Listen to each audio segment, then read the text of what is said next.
नमस्कार दोस्तों। आज की हमारी इस घटना की शुरुआत होती है उत्तर प्रदेश के लखनऊ से। लखनऊ में ही एक बरखेड़ा नाम का गांव पड़ता है और इसी बरखेड़ा गांव में रहने वाला जो है दौलत राम एक रिटायर्ड फौजी होता है। इसके पास अपनी 10 एकड़ जमीन होती है। खेती किसानी का काम किया करता था। अब दौलत राम किसानी का काम करके ठीक ठाक पैसे कमा लिया करता था। गांव के सभी लोग जो है दौलत राम की बहुत ही इज्जत किया करते थे, क्योंकि दौलत राम एक ऐसा फौजी होता है जो कि गरीब लोगों की हर वक्त मदद के लिए तैयार रहता था, उनके सुख दुख में जो है साथ दिया करता था। इसी वजह से गांव के सभी लोग जो है दौलत राम की बहुत इज्जत किया करते थे।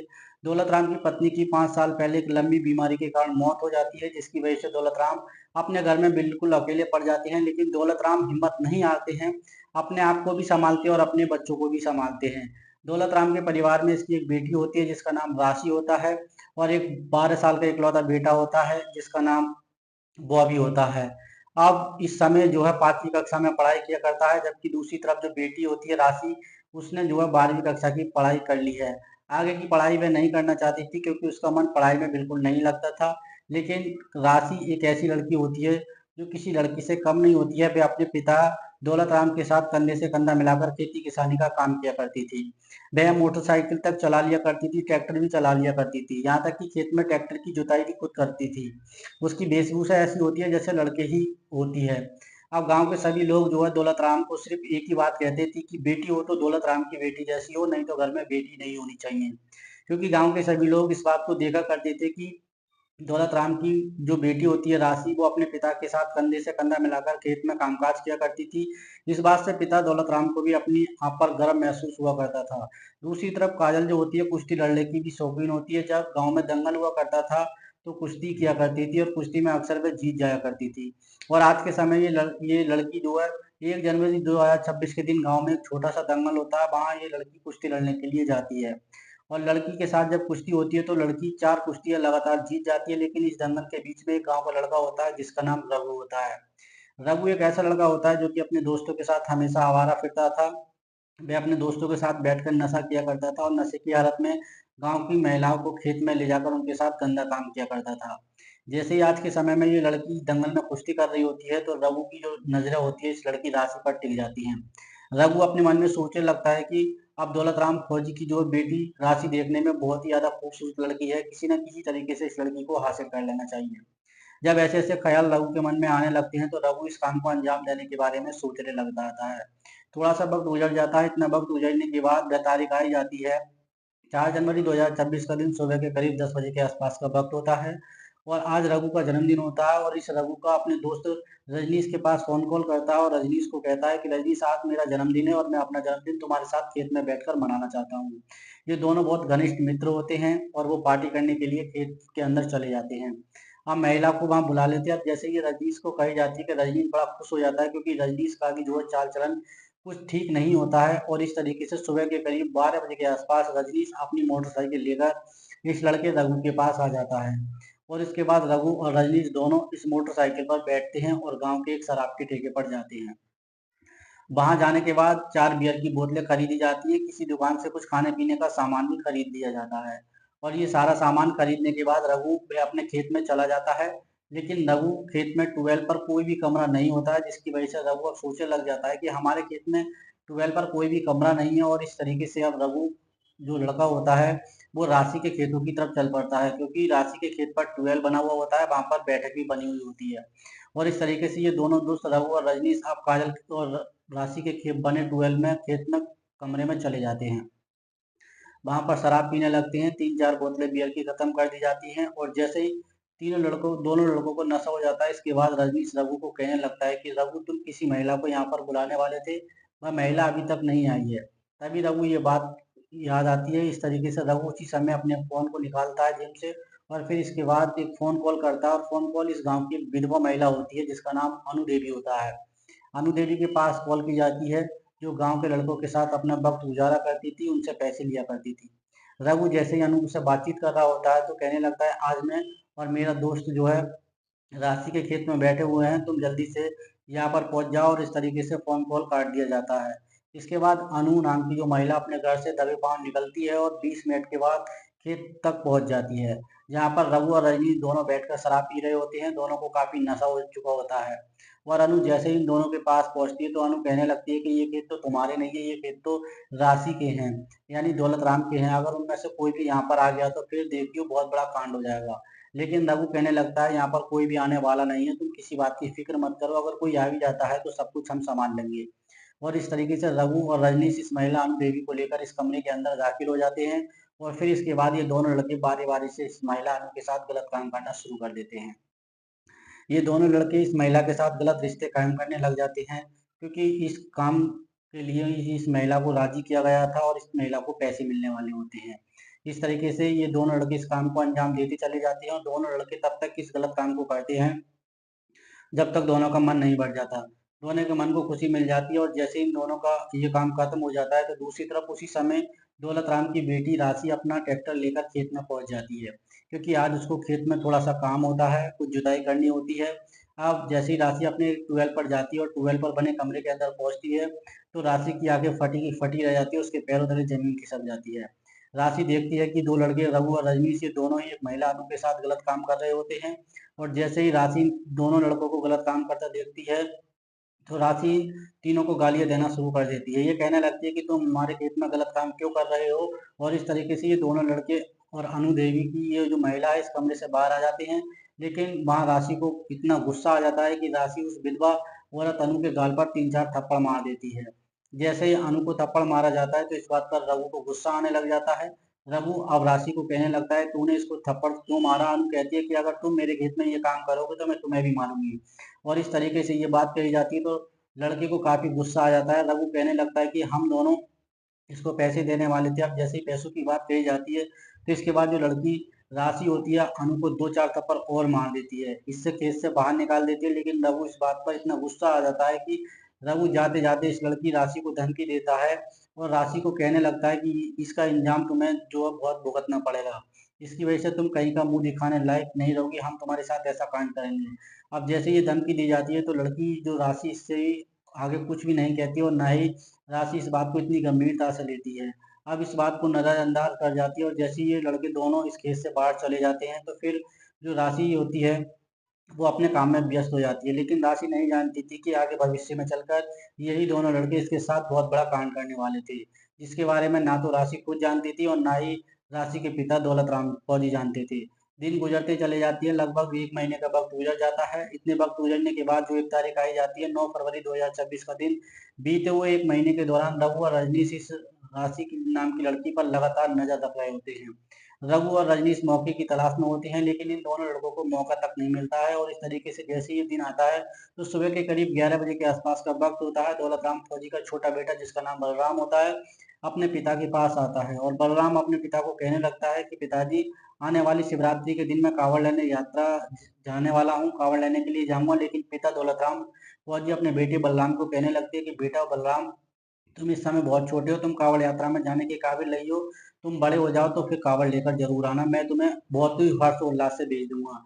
लेकिन बलराम इस बात पर अड़ जाता है कि मुझे तो कांवड़ यात्रा में जाना है, कांवड़ लेने के लिए। अब जैसे ही ये बात दोनों को पता चलती है तो उसी दौरान जो दौलत राम फौजी की बेटी राशि भी वहां पर आ जाती है। और राशि जैसे ही बलराम की सारी बातों को सुनती है तो राशि कहने लगती है कि पिताजी, अब की बार मैं भी कांवड़ यात्रा में जाने वाली हूँ और साथ में अपने भाई बलराम को भी लेकर जाऊंगी और इसके लिए कांवड़ जरूर भरवा कर लेकर आऊंगी।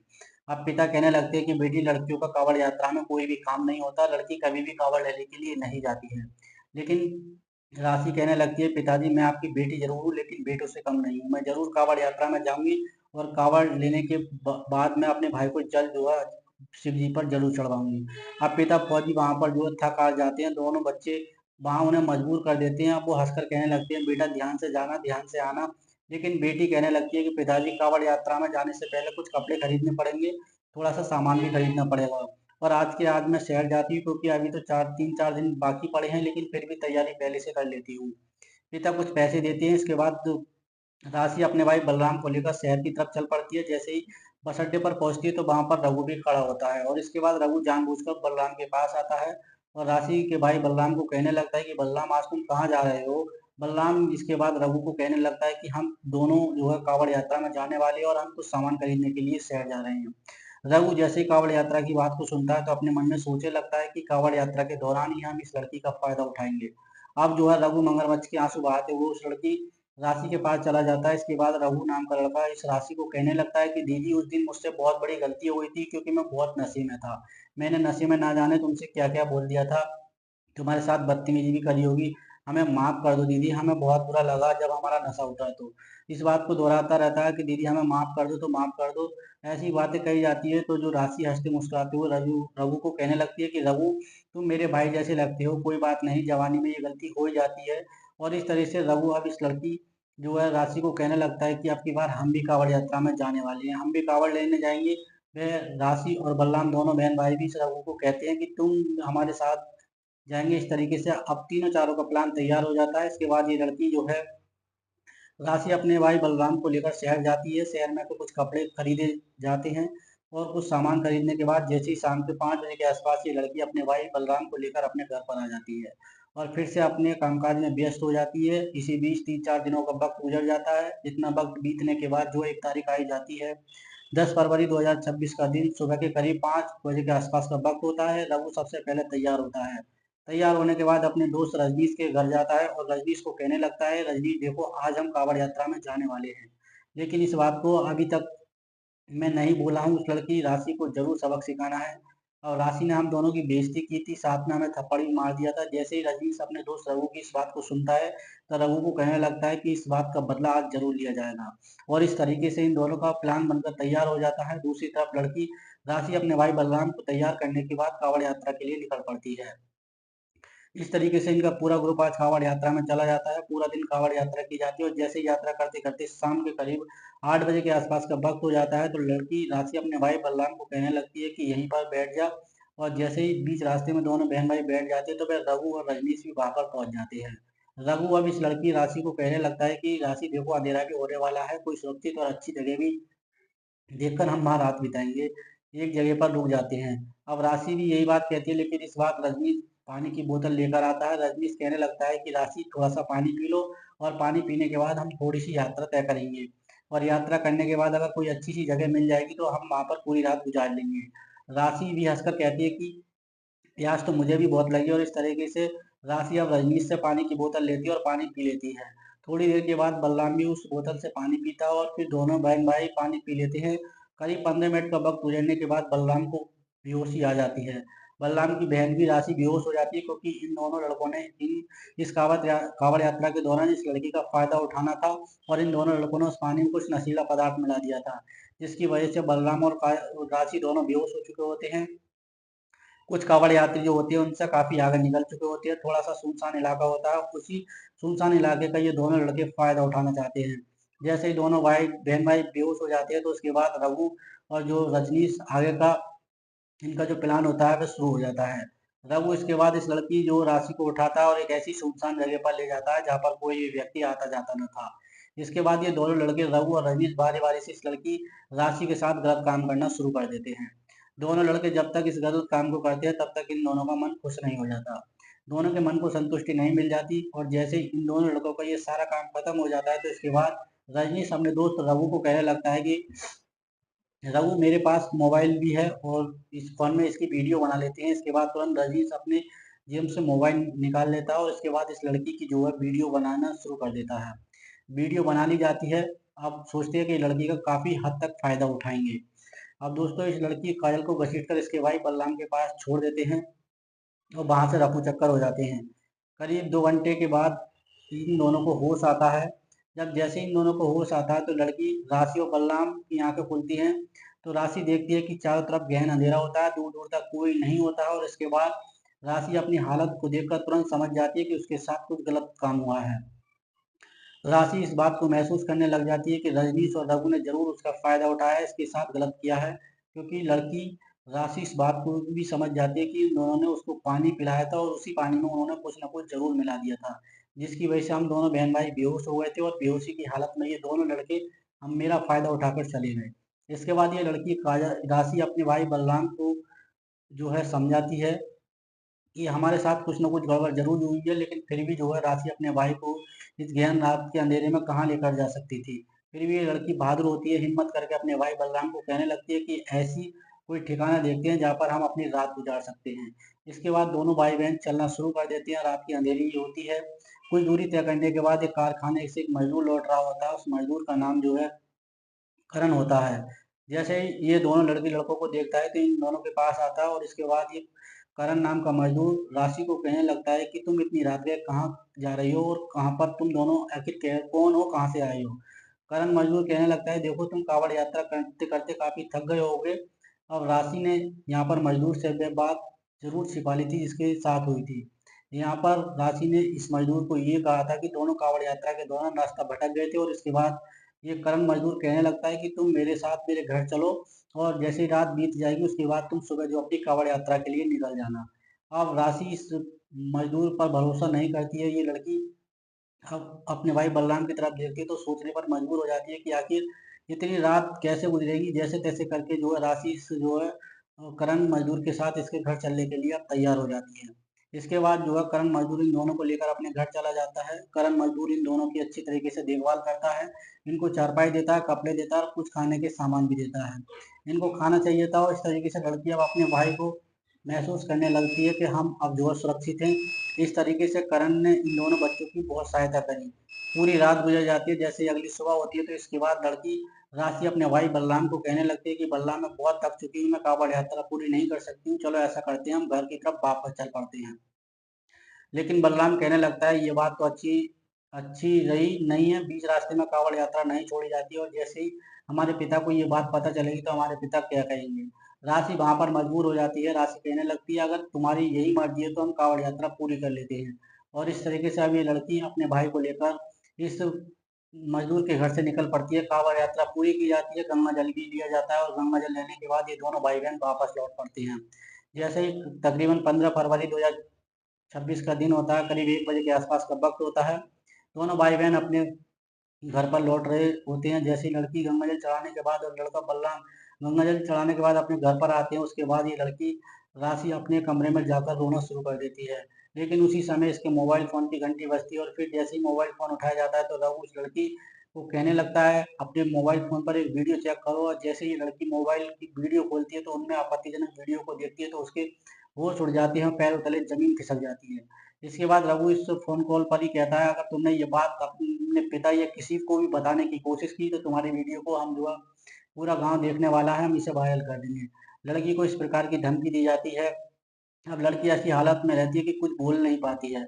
अब रघु इस लड़की को कहने लगता है कि आज रात करीब 10:30 बजे के आसपास तुम्हें तो अपने खेत पर आना पड़ेगा और मेरे साथ वक्त गुजारना पड़ेगा। अब जैसे ये बात इस लड़की को कही जाती है तो लड़की राशि बहुत बहादुर और हिम्मत वाली लड़की होती है। कई बार तो अपने मन में ये लड़की सोचने लगती है कि मुझे गलत कदम भी उठा लेना चाहिए, लेकिन बहादुर होने के साथ साथ हिम्मत वाली लड़की होती है। ये लड़की सोचने लग जाती है कि इस पूरी घटना के बारे में उसके पिता को जरूर बताना चाहिए। और इस तरीके से जैसे ही शाम के करीब 5 बजे के आसपास का वक्त हो जाता है, पिता दौलत राम जो है थक हार कर खेतों से वापस आ जाते हैं और फिर अपनी बेटी को कहने लगते हैं, बेटी तुम कावड़ यात्रा से लौट आई हो, तुम थक गई होगी, तुम्हारा भाई जो है बलराम भी थक गया होगा, तुम दोनों के लिए खाना मैं तैयार कर देता हूँ आज। और इस तरीके से पिता जैसे ही खाना तैयार करने के लिए चल पड़ते हैं तो बेटी जो है राशि अपने पिता से लिपट कर रोना शुरू कर देती है। वो चीख चीख कर रोना शुरू कर देती है। अब उसके पिता जो है असमंजस में पड़ जाते हैं। तब पूछते हैं कि आखिर बेटी क्या हुआ, तुम्हारे साथ क्या हुआ, तुम क्यों रो रही हो। इसके बाद राशि अपने अपने रोते रोते पूरी कहानी अपने पिता दौलत राम फौजी के सामने सुनाना शुरू कर देती है। लड़की राशि अपने पिता को बताती है कि बीच रास्ते में रजनीश और रघु ने उनके साथ गंदा काम किया, गलत काम किया। पिता दौलत राम फौजी जैसे ही अपनी बेटी की इन बातों को सुनते हैं तो उनको को बहुत ज्यादा गुस्सा आने लग जाता है। अब वो अपने गुस्से पर काबू रख पाते। इसके बाद फौजी कहने लगता है कि इस बात का बदला आज रात को ही लिया जाएगा। इस तरीके से फौजी उसी समय अपने घर में एक हथियार देखना शुरू कर देते हैं। घर में एक जंग लगी कुल्हाड़ी पड़ी होती है। फौजी जो उस कुल्हाड़ी को उठा लेते हैं और उस कुल्हाड़ी को जो एक सिलवट्टे से पहना लेते हैं और उसकी धार इतनी तेज बना लेते हैं कि काफी ब्लेड की तरह धार उसकी बनकर तैयार हो जाती है। अब वो पिता कहने लगते हैं कि चाहे आज मैं मरूंगा या फिर वो दोनों मारे जाएंगे। इस तरीके से पिता फौजी जो है दौलत राम अपने घर का मुख्य दरवाजा बंद करके अपनी बेटी और छोटे बेटे को इस घर के अंदर बंद करके घर से बाहर निकल जाते हैं। हाथ में कुल्हाड़ी भी होती है। कई जगह पर रजनीश और रघु की तलाश की जाती है। कहीं पता चलता है कि रघु और रजनीश दोनों एक किराने की दुकान पर बैठे हुए हैं। फौजी दौलत राम उस किराने की दुकान पर चले जाते हैं। दुकान के अंदर घुसते हैं और दोनों के अंदर घुसने के बाद मौके पर उस लड़के रघु की गर्दन में कुल्हाड़ी के साथ जो काट दी जाती है और जैसे ही इस पूरे घटनाक्रम को अंजाम दिया जाता है तो दूसरा लड़का रजनीश भागने लग जाता है। लेकिन फौजी छोड़ने वाला नहीं होता है। दौलत राम फौजी उस लड़के रजनीश को भी मौके पर पकड़ लेता है, उसके हाथ पैर काट देता है, इसके सिर से जो है धड़ अलग कर देता है, जिसके कारण रजनीश की मौके पर ही अपना दम तोड़ देता है और गांव के लोग वहां पर इकट्ठा होना शुरू हो जाते हैं। भीड़ इकट्ठी हो जाती है और इस भीड़ में कोई व्यक्ति नजदीकी पुलिस स्टेशन में फोन कॉल कर देता है। करीब आधे घंटे के बाद घटना स्थल पर जो है पुलिस पहुंच जाती है। पुलिस जैसी घटना स्थल पर पहुंचती है तो रघु और रजनीश का शव बरामद कर लिया जाता है। इसके बाद पुलिस जो है दौलत राम को गिरफ्तार कर लिया जाता है। गिरफ्तार करने के बाद दौलत राम फौजी को पुलिस स्टेशन में ले जाया जाता है और दौलत राम से पूरी बातचीत की जाती है। तो दौलत राम फौजी अपनी बेटी की बीती हुई पूरी कहानी पुलिस के सामने सुनाते हैं, जिनको सुनकर पुलिस के भी होश उड़ जाते हैं। लेकिन पिता दौलत राम जो है ये 2 कत्ल किए थे और 2 कत्ल करने के बाद उनको क्या सज़ा मिलनी थी, इसके बाद पुलिस इसके खिलाफ चार्जशीट तैयार कर लेती है। लेकिन ये बात भविष्य के घर में छिपी है कि जज साहब इनको क्या सज़ा सुनाने वाले हैं। लेकिन इस पूरे घटनाक्रम के दौरान जो है दौलत राम फौजी ने क्या रघु और उसके दोस्त रजनीश के साथ जो किया था वह सही किया था या गलत किया था, कमेंट बॉक्स में अपनी राय जरूर दें। दोस्तों, ये वीडियो बनाने का उद्देश्य किसी की भावना को आहत करने का नहीं है, ना किसी की भावना दिल को दुखाना है, ना किसी की भावना को ठेस पहुंचाना है। केवल समाज में होने वाली घटनाओं से आपको जागरूक करने का है कि दोस्तों इस तरीके से अगर आप कहीं भी जा रहे हैं तो इस तरीके से किसी पर भी जो है विश्वास नहीं करना चाहिए और रास्ते में खास तौर से ना तो किसी की चीज का सेवन करना चाहिए और ना किसी से पानी लेना चाहिए, ना किसी का हमें खाना खाना चाहिए। तो दोस्तों इस वीडियो के माध्यम में आपकी जो भी राय है कमेंट सेक्शन में जरूर लिखना। मिलते हैं फिर किसी नेक्स्ट वीडियो में, तब तक के लिए जय हिंद, वंदे मातरम।